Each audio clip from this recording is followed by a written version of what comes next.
Bom dia, tudo bem? A gente está aqui ao vivo, mais uma vez, mais uma manhã. Deixa eu arrumar aqui a câmera melhor. No mensagens que chegam pela manhã, pro Facebook, pro YouTube. Pronto.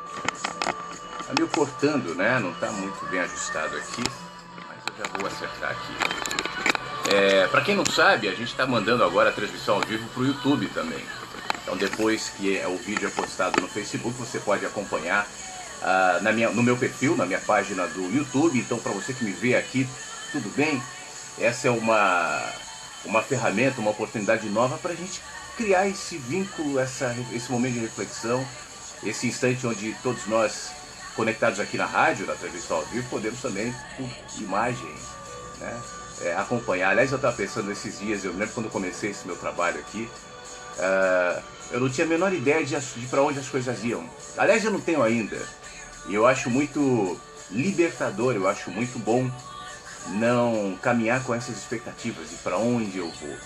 Eu te confesso que desde o começo do meu trabalho, eu procuro prestar atenção no caminho, nos cenários, no que vai acontecendo. Atento a isso para que eu não fique somente olhando lá para o horizonte, porque o horizonte é uma ilusão. A gente está esperando sempre chegar no horizonte, mas o horizonte nunca chega. Então você caminha, caminha, caminha, caminha, e na medida em que vê e sente que o horizonte não se aproxima, se cansa, né? Se frustra. Portanto, é muito melhor, ao invés de caminhar na expectativa de chegar ao horizonte, ao sol que se põe ali adiante, que você preste atenção nos cenários. O horizonte talvez sirva de estímulo para que você caminhe, mas ele não é a causa da caminhada. Então eu tento manter isso em prática no meu trabalho também. Eu volto a esse assunto já já. Eu não vou falar nada não, vou disparar a música aqui quando acabar essa que está no ar. Mas não vou falar nada na rádio, né? A não ser depois da próxima música. Mas o que eu estou dizendo é o seguinte, eu quando comecei eu não tinha nenhuma ideia de que um dia eu ia fazer uma rádio, por exemplo. Não estava nos meus planos, né? Apesar de ser um cara do rádio, mas por alguma razão eu não pensava nisso. Deixa eu mandar a próxima música aqui, eu já volto. Peraí. A gente está ao vivo agora aqui na web radiovagalume.com. Eu já falo contigo. Fique à vontade entre nós. webradiovagalume.com. As mensagens não param de chegar. Bom, e aí eu não sabia para onde isso ia. Eu comecei a escrever, já contei essa história, né? Sem muita intenção de que fosse lido num blog. Os meus textos, o meu trabalho, a minha comunicação era muito mais voltada para o rádio, para a comunicação. Por isso que o slogan até do blog e da rádio, coisa que vai mudar, ainda é comunicação, espiritualidade e gente, né? Comunicação era um tema. Vez ou outra, obviamente que isso cai aqui no que eu falo, né? É a minha área, mas não é mais o objetivo do meu trabalho. Antes, se você ver o meu canal aqui no YouTube, os vídeos mais antigos, tem uma série chamada Videopapo de Rádio, que são vídeos que eu gravava em Brasília, falando sobre o mercado de rádio, comunicação. Isso era um tema que me ocupava e eu sempre fui assim. Os temas que me ocupam eu preciso colocar, né?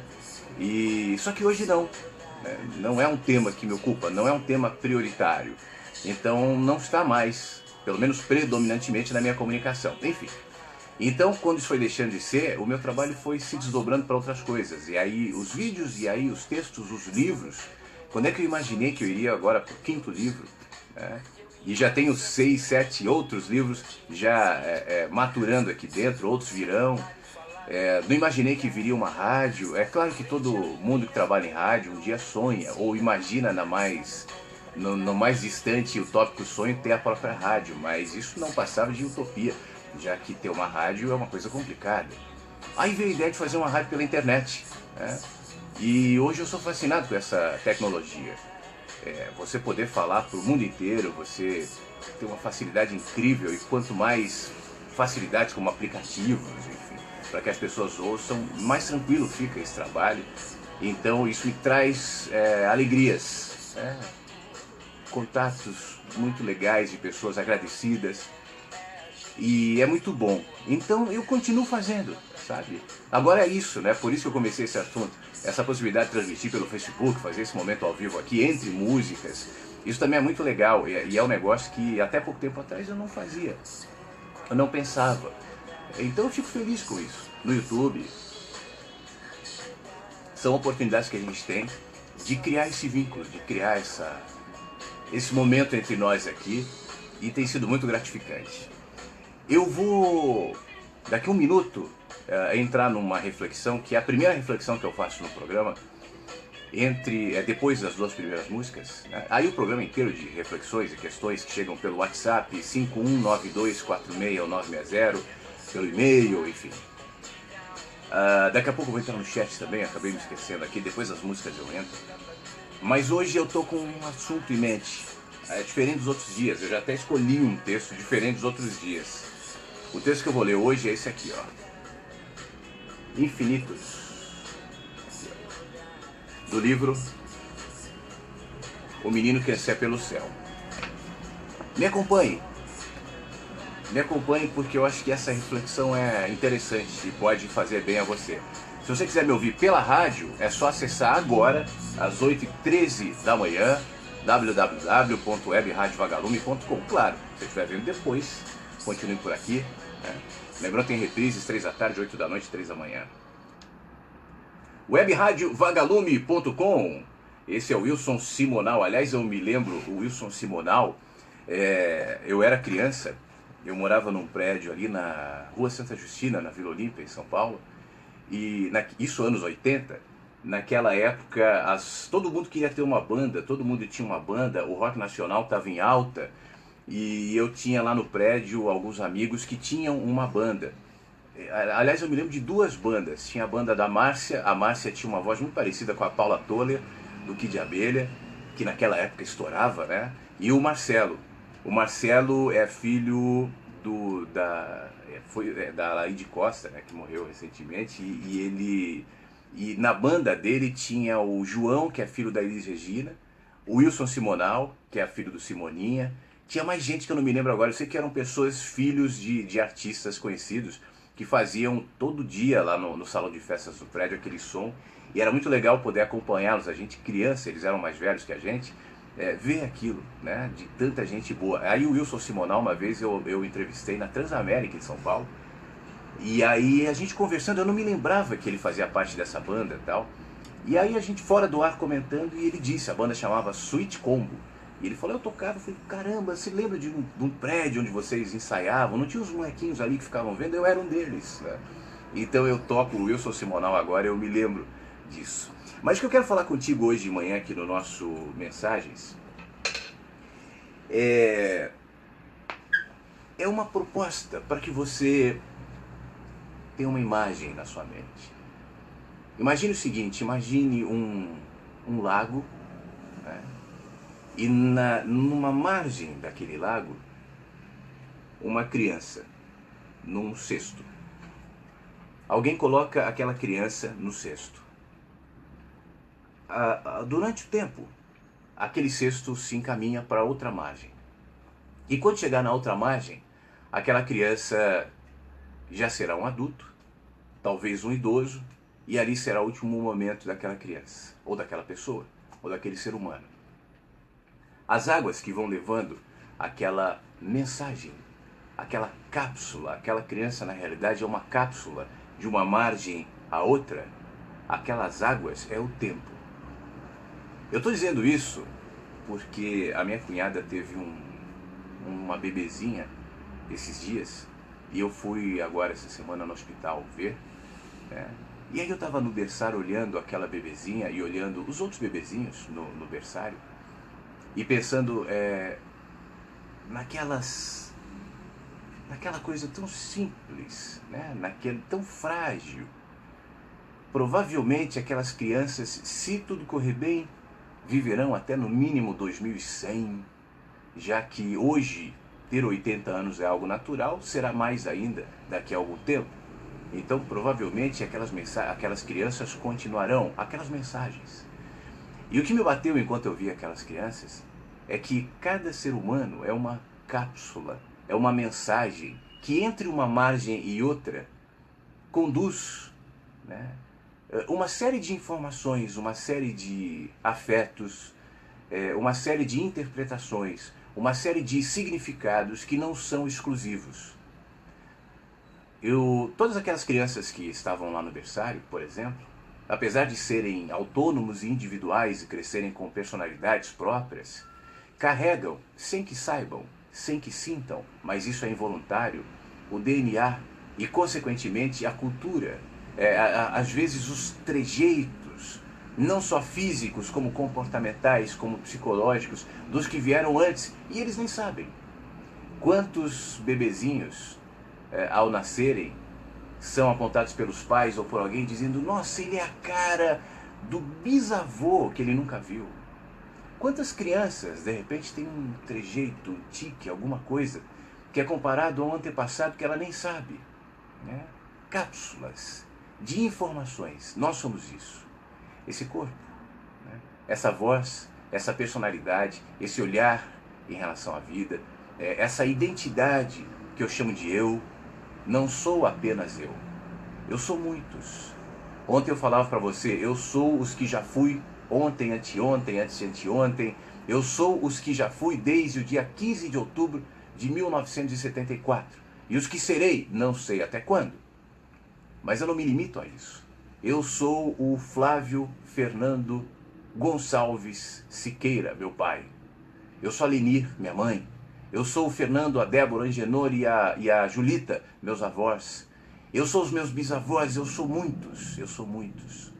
Eu carrego, mesmo que inconscientemente, involuntariamente, traços dos que já foram. Por exemplo, o vovô Lula, não é o Lula que você conhece, o vovô Lula é o avô do meu pai, é o meu bisavô, pai da minha avó. Eu não conheci, né? Ele era um importante empresário. Eu já contei essa história aqui na rádio, mas não no vídeo. Eu não me lembro se foi em Recife, Pernambuco, ou no interior de Pernambuco. Meus avós eram pernambucanos, meus avós paternos. E o meu bisavô era um cara muito religioso e muito rico. Ele tinha uma indústria lá, onde o trem passava dentro da indústria para deixar os funcionários, para pegar o que ele fabricava e tal. E ele construiu a igreja católica naquela cidade, né? Ele era alguém muito respeitado por isso. Aí teve uma vez que ele estava num trem. E no trem ele encontrou um outro homem. E esse outro homem era de outra religião. Ele estava lendo a Bíblia, ele era protestante. E aí o meu avô pediu para ler, naquele tempo os leigos não podiam ler a Bíblia, né? E aí o meu bisavô pediu para ler. E ao ler ele mudou de religião. E aí ele construiu a igreja batista na cidade. Ele que tinha construído a igreja católica, construiu a igreja batista. E o padre, isso era outro tempo, era outro momento, o padre muito irritado começou a ameaçar de morte, queria matá-lo, tal, porque agora ele era o dono também da igreja batista e da igreja católica, né? Eu não tenho muitas informações desse meu bisavô. O meu pai conta que ele andava com balas no bolso e para distribuir para as crianças, tal. Era um cara que gostava muito de crianças. Mas quando eu ouço uma coisa ou outra dele, né, apesar do meu caminho ser diferente do dele, eu encontro alguns pontos de conexão. Eu não o conheci, né? Mas eu sei que eu carrego nisso aqui que eu faço também. Eu não construí igreja nenhuma e jamais pensaria nisso. Eu não sou de nenhuma religião, eu não frequento igreja nenhuma, eu não estou aqui falando sobre isso. Mas talvez essa rádio aqui possa ser comparada com esse ímpeto que lá no século passado, no começo do século passado, fez com que o meu bisavô resolvesse construir uma igreja. Talvez algo tivesse nos conectado e essas mensagens, né, invisíveis, que estão no tempo, que estão no ar, né, me trouxe até aqui. E eu não sei, quando eu chegar na outra margem, que tipo de mensagens eu vou deixar para outros, seja os que têm o meu DNA, o meu filho, né, que não necessariamente seguirá o meu caminho, provavelmente não, mas não precisa, ele tem um caminho dele, ou dos tantos que me ouvem, né, e de alguma maneira são tocados, são influenciados, são mexidos, sofrem algum tipo de interferência a partir do meu trabalho. Isso também é um jeito de deixar a mensagem fluir. Então nós somos, antes de tudo, essas cápsulas. Nós somos, antes de tudo, esses barquinhos. O ser humano, cada ser humano é uma mensagem, é uma cápsula que contém um monte de informações. Cada vez que eu, ou você, evoluímos, Eu sei que esse conceito de evolução é muito subjetivo, né? Cada um interpreta de um jeito, mas para a gente simplificar, eu considero evolução o meu desenvolvimento humano, a minha capacidade de te enxergar como igual, e aquilo que eu falava na rádio, para quem está vendo no vídeo não, mas então posso repetir, a consciência de que o que nos vincula é a nossa humanidade, a nossa fraqueza e não a nossa força. Se a gente quisesse comparar, se vincular, se aproximar por conta das nossas habilidades, isso vai gerar em nós expectativa e adiante frustração. E nos colocará em nível de superioridade e, portanto, de presunção em relação ao outro. Portanto, eu dispenso esse tipo de conexão. Eu prefiro a conexão baseada na fraqueza, na humanidade, nas falhas, nas imperfeições. Pessoalmente, cada vez mais, no meu círculo pessoal, nos meus relacionamentos, eu procuro fortalecer vínculos com quem se relaciona comigo por conta disso. Sinceramente, eu me afasto de quem se aproxima de mim encantado, ou deslumbrado, ou enganado, né, pela minha aparente força. Eu sou humano, portanto eu quero vínculos humanos. Eu acho que desenvolvimento tem a ver com isso. Então, quanto mais a gente se desenvolve, na minha opinião, algo acontece no mundo. Outro dia eu falava aqui sobre a expansão do universo, que intriga os cientistas. A expansão cada vez mais acelerada do universo, a expansão que continua, né, apesar das teorias falarem sobre a possibilidade de um dia haver retração, um Big Crush lá adiante, mas por enquanto não é isso que se comprova empiricamente na ciência, só se nota, só se percebe um universo em evolução, em expansão. Eu acho que esse mesmo significado, essa mesma expansão pode ser comparada ao desenvolvimento da minha consciência. Eu sou os olhos do universo, eu sou uma expressão do universo, como gota de um oceano. Eu sou um corpo preenchido pelo universo. Porque o meu corpo, aquilo que eu chamo de Flávio, aquilo que eu chamo de eu, é um fragmento, é muito passageiro, é muito rápido, é fugaz, é imperfeito, e sempre será todos os corpos. A gente está, como Saramago dizia, hoje estou, amanhã não mais, e é bem isso mesmo. Eu posso imaginar que vou viver mais não sei quantos anos, mas vai saber. Amanhã pode eu não estar aqui no ar e alguém fala, olha, o Flávio morreu. Acontece.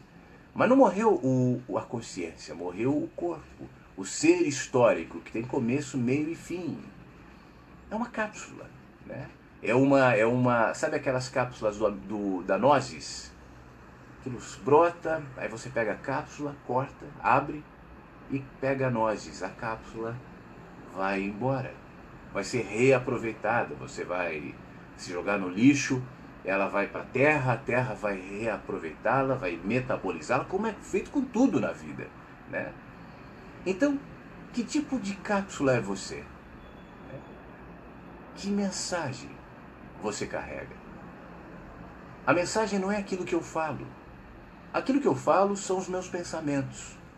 Mas os meus pensamentos também são cápsulas. As minhas palavras também são cápsulas. As minhas palavras também carregam algo que não está dito. Eu já disse aqui algumas vezes, a minha mensagem é o que eu não digo. É o não dito.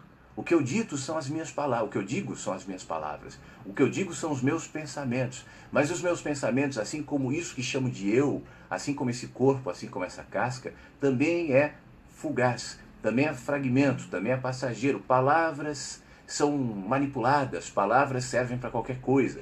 As mesmas palavras, o mesmo alfabeto, pode construir uma linda poesia, pode construir uma letra de funk, pode construir o código do consumidor, pode construir o discurso de um deputado, pode construir a fala de alguém no trânsito pedindo dinheiro, pode construir tudo.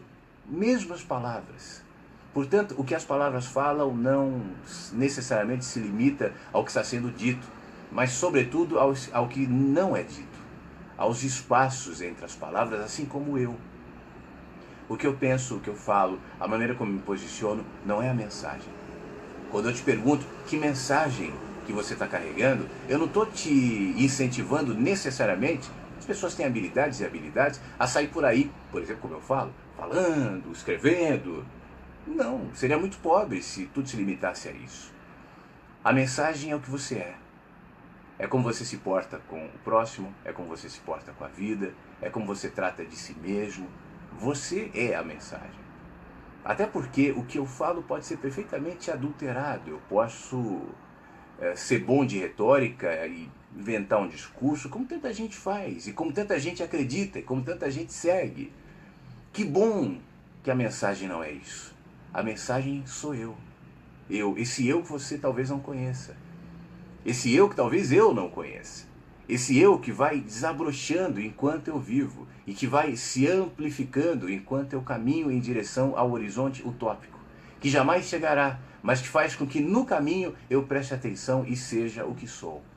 No fim das contas, eu e você, criancinhas, na margem do lago, pelo tempo, ou pelas águas, ou pelo vento, nos encaminhando para outra margem, até que na outra margem deixemos de ser.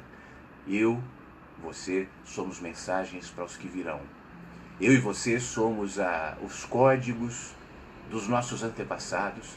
Eu e você somos os códigos dos nossos pensamentos e dos que vieram antes de nós. Não só os ligados geneticamente a nós, mas a história inteira. De alguma maneira, a história humana se desenrola e se projeta fragmentadamente em mim e em você e em cada um de nós. Nós somos representações da história, nós somos representações dos pensamentos, nós somos essas representações porque os pensamentos, porque a história, porque a consciência é uma só, que se projeta de muitas maneiras e usando muitas linguagens e usando muitos códigos, entre eles os códigos humanos, que não são os únicos.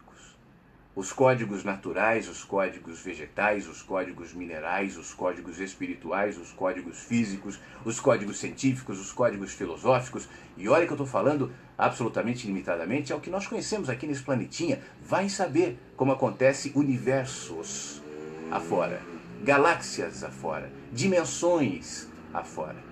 Como é que a vida, como é que o que nós chamamos aqui limitadamente de consciência se expressa dimensões, galáxias, universos, planetas? A gente não sabe. Nossos parâmetros são muito pequenos, ainda construídos sob uma perspectiva basicamente religiosa. A religião é o fundamento das nossas leis, da nossa ética, da nossa moral, da nossa filosofia, né? Mesmo da nossa ciência em muitos momentos. Então a nossa referência é muito pequena, é muito restrita, nós somos cheios de preconceitos, nós somos ávidos por sermos donos da verdade, nós estamos o tempo todo querendo nos autoafirmar, nos sobrepor em relação ao outro, nos colocar como superiores em relação àqueles que aparentemente são mais fracos, medindo os nossos discursos, as nossas posturas, a nossa envergadura ética ou moral por conta de um comportamento, por conta de dogmas. Nós somos isso ainda. Portanto, nossos parâmetros são mínimos. E nós não temos ideia ainda do que significa sermos o que somos. Infinitos. Infinitos. O que é infinito? Infinitos é o nome do texto que eu quero compartilhar com você agora, do livro O Menino que Anseia pelo Céu. Eu acho que tem a ver com isso que a gente está falando. Portanto, você que me vê e você que me ouve pela webradioVagalume.com, eu convido a me acompanhar nessa reflexão. O macro, o que é infinito, o que é incognoscível, o que é inatingível, inacessível, reflete no micro. Cada humano é maquete do universo. Cada fio de cabelo abriga todo o DNA de uma pessoa. Cada expressão de vida nos remete para algo maior, que nos transcende, que nos lembra de que só podemos compreender parte do que chamamos de absoluto exatamente olhando para o relativo. Enquanto eu tento entender o que é infinito, o que é grande, o que é espiritualidade, o que é amor, o que é Deus, olhando para a superlativização desses conceitos, eu vou me perder. Eu só consigo entender isso que é muito grande, olhando nos fragmentos, nas mínimas expressões, no macro que reflete no micro. Portanto, Deus jamais será compreendido pela grandiosidade. É por isso que as religiões brigam para saber quem é que tem o Deus maior, mais forte, mais poderoso. Percebemos Deus na relatividade até onde podemos ver no outro. Deus na relatividade, Deus na gente, em gente, no corpo do mendigo, da faxineira, do deputado, do presidiário, do empresário, no meu e no seu. Como o amor. Se cantado em verso e prosa é lindo, mas permanecerá teoria açucarada. Se eu tentar dissecar os significados de amor pela via da intelectualidade, eu vou ser apenas um intelectual frustrado. Amor é a aceitação da contradição, a admissão da relatividade que, apesar dos pesares, ama e, consequentemente, se projeta no caminho de quem responde às demandas do cotidiano em amor. Quem pode explicar o movimento do universo, dos multiversos, da existência de bilhões e bilhões e bilhões e trilhões de estrelas, de galáxias que a gente nem imagina quantas são, uma infinidade no espaço que estranhamente se projeta em cada humano? Nós somos pequenos espaços, expressão de vida, maquete do universo que sente, que vive, que ama. Não haverá teoria suficiente, nenhuma explicação que faça sentido se não puder conectá-la à minha experiência pessoal de ser parte de tudo isso, eu em tudo e tudo em mim. É sobre isso que eu falo. Só poderemos compreender no dia em que a compreensão não for restrita à intelectualidade. Sabedoria é poder conectar o que eu vejo com as minhas experiências e com o tempo, com a vida, com processos diários, cotidianos, aparentemente insignificantes, mas tão carregados de mistérios, profundidade no simples, nos processos do dia a dia. É preciso aquietar-se para ver, para perceber, para sentir, para ouvir, para saber. Continuar o caminho com paciência, dando tempo ao tempo, permitindo que tudo o que tem assimilado intelectualmente encontre acolhimento na alma e então finalmente seja absorvido pelo mistério e se transforme em verdade interior. O macro reflete no micro. Absoluto que usa a linguagem do relativo se expressa na gente, em gente que cai, que levanta e continua caminhando. Portanto, sigamos e não deixemos de ver. Somos parte disso tudo e o único lugar onde cabe o universo inteiro é na gente. Infinitos para o lado de dentro.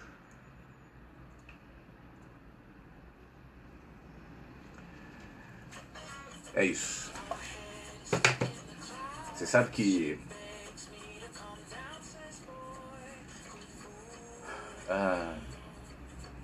eu costumo dizer, como eu disse agora, que o único lugar onde cabe o universo não são nas lentes do telescópio, não são nas fórmulas empíricas, não são nas teorias científicas, não são nas crenças religiosas. O universo não cabe na minha ética, o universo não cabe no meu comportamento moral, em nada que eu possa medir, em nada que eu possa impor um limite de comparação, de observação. O universo só cabe dentro da gente. E nós somos um. Portanto, é na minha conexão contigo e no meu caminhar em humanidade, onde no dia a dia, mesmo que eu não use essa linguagem, eu posso identificar o universo. Que seja assim pra gente, tá bom? Hoje eu não vou ler agora aqui os comentários, depois eu leio. Depois que eu sair do ar eu vejo aqui, tá? Um por um. Mas eu quero te mandar um beijo, te agradecer, você que me acompanhou aqui nessa transmissão do Facebook, ou você que está me vendo no YouTube.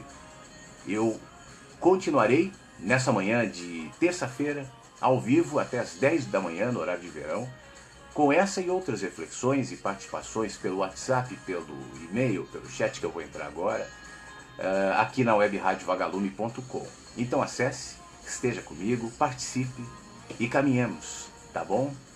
Obrigado mais uma vez, um beijo para você, até a próxima e fique bem.